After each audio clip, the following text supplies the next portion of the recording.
Assalamualaikum warahmatullahi wabarakatuh. Halo anak-anak. Jadi pada pagi hari ini Ibu tidak sendiri loh. Ibu ditemani oleh teman-teman Ibu.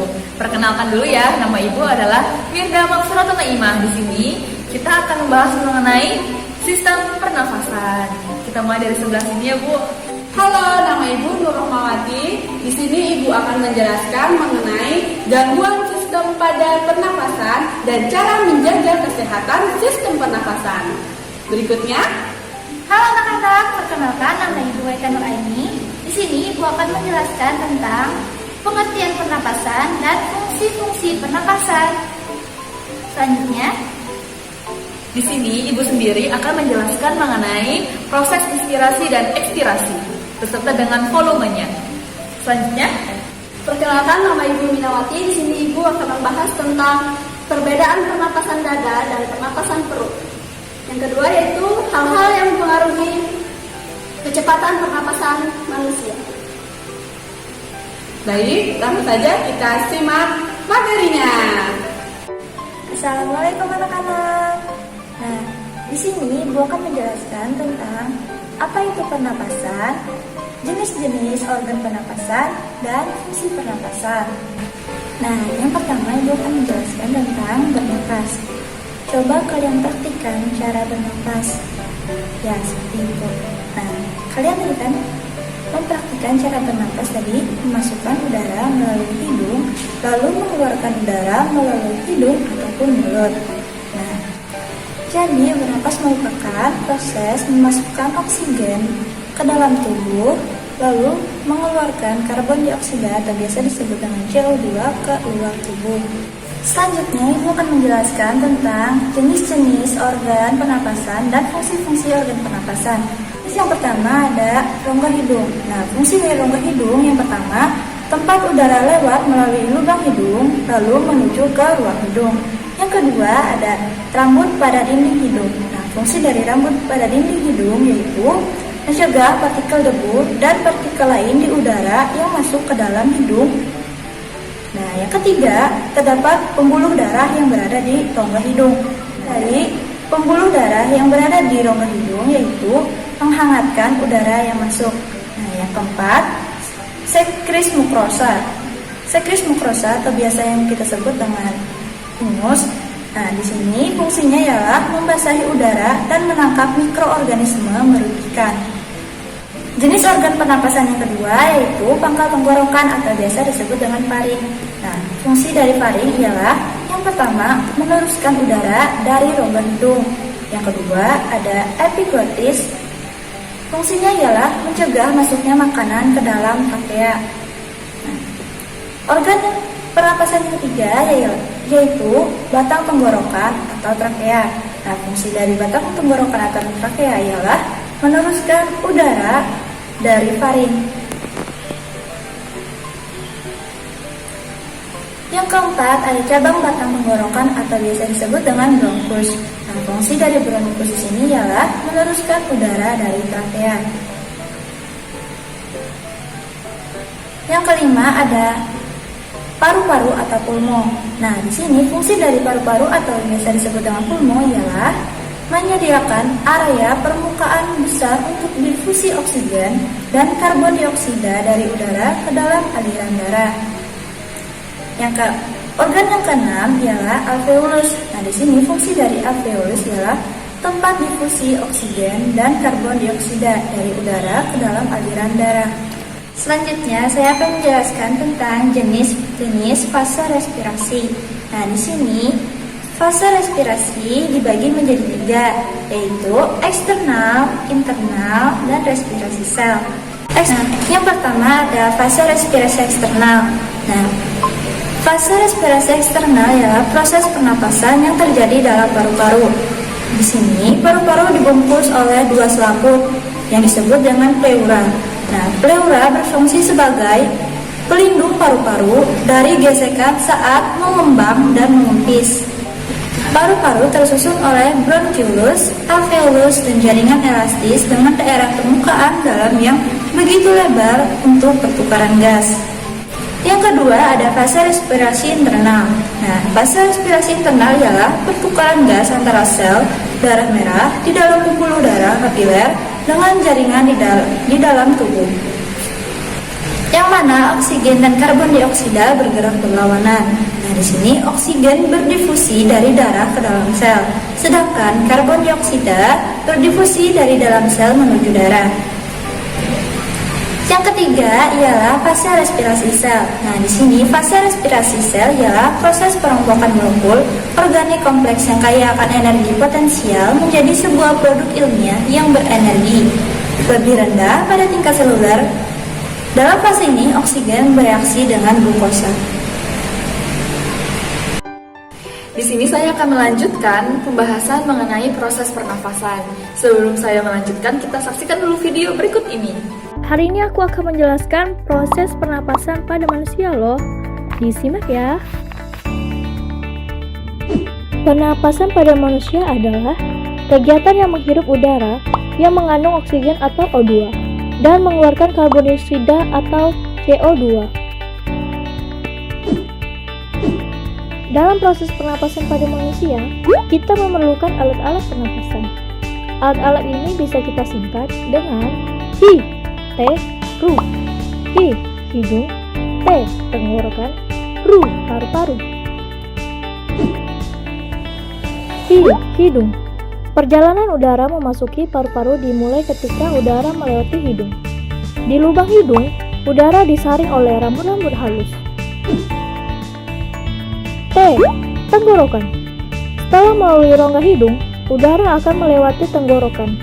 Sebelum menuju ke paru-paru, di tenggorokan udara melewati 3 saluran, yaitu faring, laring, dan trakea. Ru, paru-paru. Setelah di tenggorokan, udara akan menuju ke paru-paru. Namun, sebelum diproses di paru-paru, udara akan melewati saluran yang bercabang 2. Kedua cabang tersebut dinamakan bronkus. Setiap bronkus dihubungkan dengan paru-paru sebelah kanan dan sebelah kiri. Bronkus bercabang-cabang lagi. Cabang yang paling kecil disebut dengan bronkiolus. Bronkiolus bermuara dari alveolus. Alveolus berfungsi sebagai tempat pertukaran gas karbon dioksida dan uap air dengan oksigen. Jadi, proses pernapasan adalah proses pertukaran udara dan gas. Sistem pernapasan juga berperan dalam memelihara dan menyeimbangkan kondisi di dalam tubuh agar tetap stabil. Dapat kita lihat bersama bahwa di dalam bernapas terdapat kerjasama antara organ yang cukup rumit guna mendapatkan oksigen demi kelangsungan seluruh sistem di dalam tubuh. Nah, di dalam proses pernapasan itu terdapat yang namanya proses ekspirasi dan proses inspirasi di dalam bernapas. Jadi, bernapas itu adalah pengambilan udara untuk dapat masuk ke dalam paru-paru. Jadi, dalam pengambilan udara ini yang masuk ke dalam paru-paru itu disebut dengan proses inspirasi. Sedangkan ekspirasi adalah proses di mana setelah terjadi pertukaran gas di dalam paru-paru, ada gas yang keluar. Nah, proses itu disebut dengan proses ekspirasi. Jadi, ekspirasi itu mengeluarkan dan inspirasi itu adalah masuknya udara. Nah, dalam bernapas juga ada yang namanya itu pernapasan dada. Jadi dalam pernapasan dada ini ada 2 fase. Fase yang pertama itu adalah fase inspirasi. Jadi dalam fase inspirasi ini dimulai ketika terjadi kontraksi antara tulang rusuk yang menyebabkan itu dada itu terangkat sehingga rongga dada itu membesar. Karena rongga dada membesar, tekanan udara di dalam dada lebih kecil daripada tekanan udara yang ada di luar. Oleh sebab itu, udara di luar akan masuk ke dalam rongga dada menuju paru-paru. Oksigen yang dibawa oleh udara kemudian diikat atau ditahan di alveolus.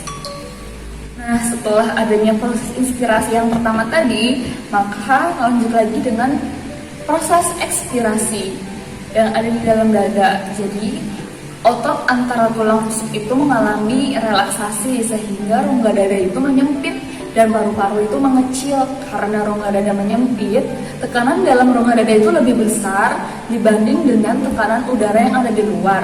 Oleh sebab itu, udara dalam paru-paru akan terdorong keluar.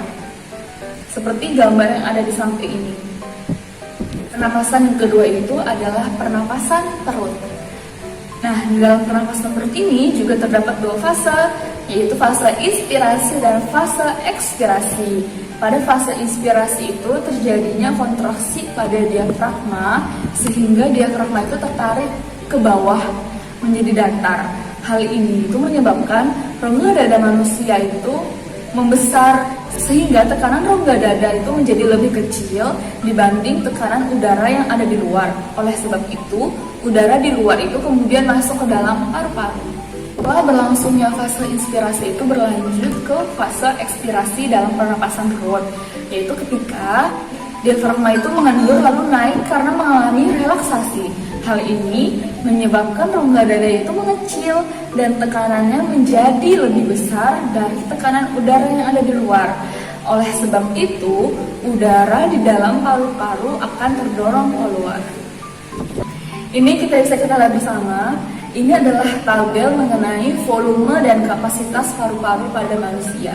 Saya jelaskan sedikit, di situ ada keterangannya, ada volume tidal.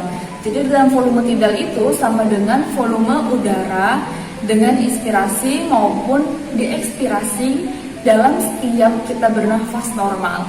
Besarnya itu kurang lebih 500 mili dalam kisaran orang dewasa.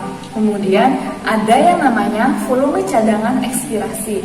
Ialah jumlah udara yang masih bisa dikeluarkan menggunakan ekspirasi maksimum di dalam akhir ekspirasi normal pada kondisi normal kurang lebih 1100 mili.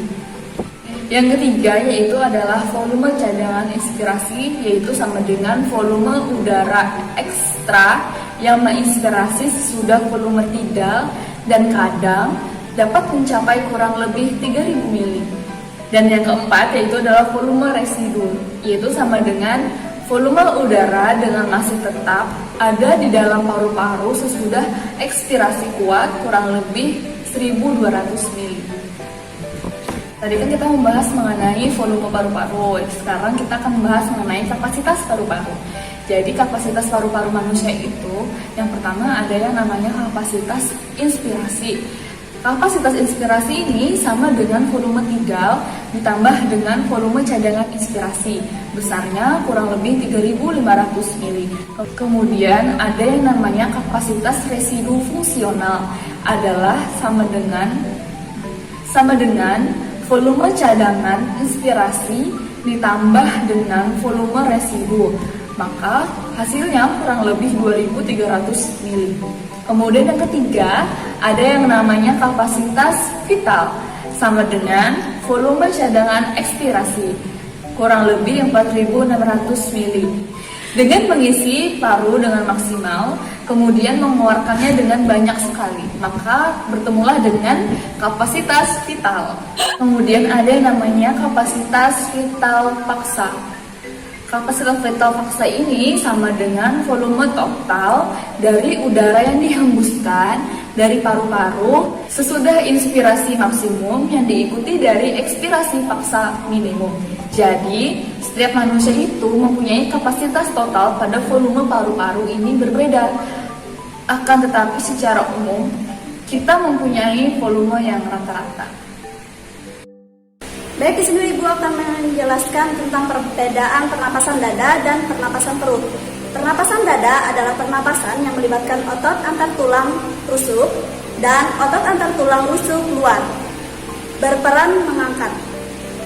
Yang kedua yaitu pernapasan perut.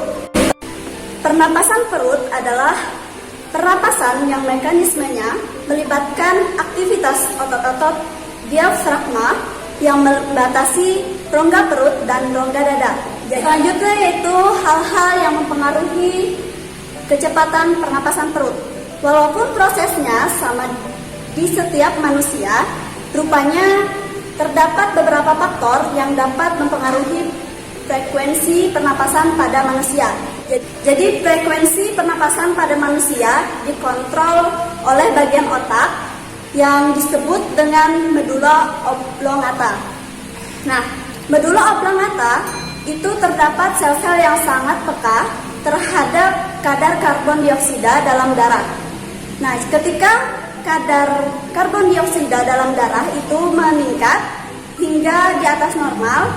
Terus medula oblongata akan meningkat aktivitas otot-otot interkostal dan diafragma. Itulah akibatnya frekuensi pernapasan akan meningkat untuk mengembalikannya. Yang selanjutnya yaitu faktor-faktor yang mempengaruhi proses inspirasi dan ekspirasi pada seseorang, meliputi yang pertama yaitu faktor fisik, usia, jenis kelamin, suhu tubuh, posisi tubuh, aktivitas tubuh. Yang kedua yaitu faktor psikologi, emosi, perasaan, kejiwaan, kestabilan, dan rohani. Faktor fisik yang pertama yaitu usia. Nah, usia dapat kita lihat pada anak bayi yang memiliki frekuensi pernapasan yang lebih cepat dibandingkan dengan orang dewasa. Yang kedua yaitu jenis kelamin. Nah, jenis kelamin sendiri itu memiliki pengaruh terhadap frekuensi pernapasan pada manusia. Laki-laki biasanya memiliki tingkat yang lebih tinggi dibandingkan dengan perempuan. Nah, hal ini dikarenakan volume paru-paru wanita lebih kecil dibandingkan laki-laki. Yang ketiga yaitu kegiatan tubuh atau aktivitas. Nah, pada hal aktivitas sendiri, semakin berat aktivitas seseorang, maka frekuensi pernapasannya itu pun akan semakin meningkat. Gunanya adalah untuk memasuki energi yang dibutuhkan untuk mendukung aktivitas tersebut. Yang keempat yaitu posisi tubuh. Nah, posisi tubuh ini juga dapat dipengaruhi juga oleh jika seseorang itu berada dalam posisi berdiri. Nah, frekuensinya pernapasannya akan lebih tinggi dibandingkan jika dia sedang duduk atau berbaring. Yang kelima yaitu suhu tubuh. Nah, ketika seseorang merasakan kedinginan dan suhu tubuhnya menurun, otak akan mengirim sinyal agar paru-paru meningkatkan frekuensi pernapasannya. Dengan begitu, tubuh akan mempercepat pembakaran agar tetap hangat. Kedua yaitu faktor psikologi. Ada emosi. Emosi seseorang berpengaruh pada tinggi rendahnya pernapasan seseorang. Baik, di sini saya akan melanjutkan penjelasan gangguan atau penyakit pada sistem saluran pernapasan. Yang pertama yaitu asma, di mana penyakit asma ini disebabkan karena penyumbatan saluran yang disebabkan karena alergi. Nah, alergi ini bisa berupa debu maupun bulu. Bulu-bulu tersebut seperti contohnya adalah bulu kucing. Nah, penyakit asma ini dapat diserang oleh siapa saja, dikarenakan penyakit asma ini dapat disebabkan oleh faktor keturunan. Penyakit asma ini seringkali terjadi atau seringkali kambuh karena faktor lingkungan, di mana faktor lingkungan yang banyak orang ataupun yang padat dapat menyebabkan kambuhnya penyakit asma. Yang kedua yaitu influenza. Influenza atau yang sering kita kenal sebagai penyakit flu, di mana disebabkan karena virus influenza. Penyakit ini biasa memiliki gejala seperti bersin-bersin, pilek, bahkan disertai dengan demam. Yang ketiga yaitu bronkitis. Bronkitis ini sebutan untuk infeksi yang menyerang saluran pernafasan, utama dari sebuah paru-paru. Nah, yang biasa disebut dengan bronkiolus, di mana penyakit ini akan menimbulkan peradangan pada paru-paru. Yang keempat yaitu penyakit TBC. Penyakit TBC ini merupakan penyakit paru-paru yang disebabkan oleh Mycobacterium tuberculosis, di mana bakteri ini tersebut menimbulkan sebuah bintil-bintil pada dinding alveolus. Nah, apabila penyakit ini dibiarkan semakin meluas, dapat menyebabkan sel paru-paru itu mati. Akibatnya paru-paru itu mengkuncup atau mengecil, sehingga tidak heran pada orang yang memiliki penyakit TBC, maka sistem pernapasan dia itu seperti tersendat-sendat ataupun susah bernafas. Nah, masih banyak lagi penyakit atau gangguan lainnya yang memicu sistem saluran pernafasan tidak bagus. Di antaranya ada sinusitis, rinitis, larinitis, dan bahkan penyakit kanker paru-paru. Nah, tadi sudah kita ketahui bahwasanya gangguan atau penyakit apa saja yang dapat diserang atau dapat menimpa sistem pernafasan kita. Kemudian di sini saya akan melanjutkan tentang cara menjaga kesehatan sistem pernafasan, yaitu yang pertama ada rutin berolahraga. Kenapa kita harus rutin berolahraga? Karena dengan aktifnya kita bergerak, siklus tubuh akan berjalan dengan lancar. Dengan begitu, organ pernafasan kita, terutama paru-paru, akan terjaga kesehatannya. Yang kedua yaitu mengonsumsi makanan bergizi. Nah, makanan bergizi ini sangat penting untuk tubuh kita. Selain menjaga kesehatan, menambah stamina, produktivitas tubuh kita, vitamin ini atau mineral yang berasal dari makanan-makanan bergizi juga berpengaruh untuk sistem pernapasan kita. Nah, makanan apa aja sih yang baik untuk kita konsumsi di sistem pernapasan kita ini? Yang pertama yaitu ada vitamin A, vitamin C, vitamin E, zinc, kalium, selenium, dan magnesium. Itu merupakan vitamin dan mineral yang baik untuk kita konsumsi agar sistem pernapasan kita dapat berjalan dengan baik. Yang ketiga yaitu ada mengonsumsi banyak air putih, di mana dengan banyaknya minum air putih kita ini dapat melancarkan atau membuang lendir-lendir yang ada pada tenggorokan kita, sehingga tidak ada sesuatu yang menyumbat yang menghalangi sistem pernapasan kita agar bekerja dengan baik. Yang keempat yaitu rajin mencuci tangan. Sudah kita ketahui bahwasanya manfaat mencuci tangan itu banyak sekali. Di antaranya yaitu menjaga kesterilan tangan kita apabila kita habis berkeluaran atau memegang benda-benda apa saja itu, setelah kita mencuci tangan maka bakteri-bakteri yang menempel pada tangan kita ini akan menghilang. Nah, jadi kalau kita misalnya berinteraksi atau misalnya memegang bagian mulut atau bagian hidung kita, tangan kita ini sudah bersih dari bakteri-bakteri yang ada. Yang kelima yaitu tidak merokok. Nah, tidak merokok ini sudah banyak sekali kita jumpai di lingkungan kita. Banyak sekali orang yang merokok. Nah, bahayanya merokok itu sudah kita ketahui bersama bahwasanya bisa menyebabkan yang namanya memicu tumbuhnya kanker paru-paru. Yang keenam yaitu menjadikan rumah sebagai area yang asri. Nah, menjadikan rumah sebagai area yang asri ini dapat kita tandai sebagai kita menanam tanaman-tanaman di sekeliling rumah kita. Nah, kenapa itu baik?